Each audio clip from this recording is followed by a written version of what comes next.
রাজনৈতিক ক্ষেত্রে এই বিষয়গুলা কি বলবেন যে আসলে তরুণদেরকে আপনার দলই রাজনীতি করা উচিত বা অন্য কোনো দলকে রাজনীতি করা উচিত কিনা?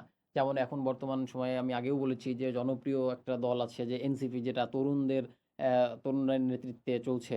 তো এই দলে অথবা বিএনপিতে কোন দলে আসা উচিত বা আপনার কি মনে হয়?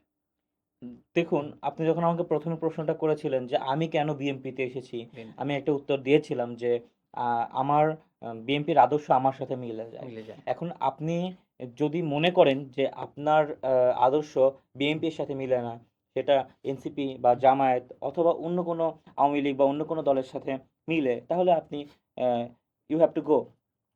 আমার এখানে কথা বলার কোনো রাইটস নাই। এখন এটা আ আল্লাহ আপনাকে বুদ্ধি দিয়েছে আ যাচাই-বাছাই করার জন্য, আ নিজেকে বোঝার জন্য, বোঝার নিজের জন্য। ভালো-মন্দ বোঝার জন্য।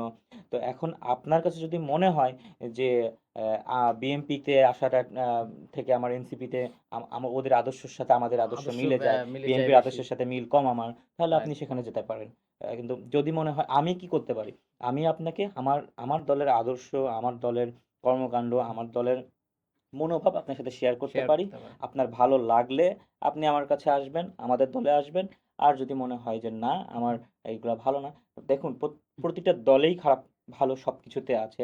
আপনি খারাপগুলা পিক করে মনে রাখেন যে বিএনপি খারাপ, বিএনপি অপরাধ করে। হ্যাঁ? দেখবেন আপনি কোনো দলকেই পাবেন না যে যারা অপরাধের বাইরে বা যারা অপরাধ কিছু করে নাই। সুতরাং আমরা খারাপটাকে এভয়েড করি। যে বেশি ভালো করে, যার ভালো আদর্শটা বেশি ডিপ, আপনি সেটা পিক করেন।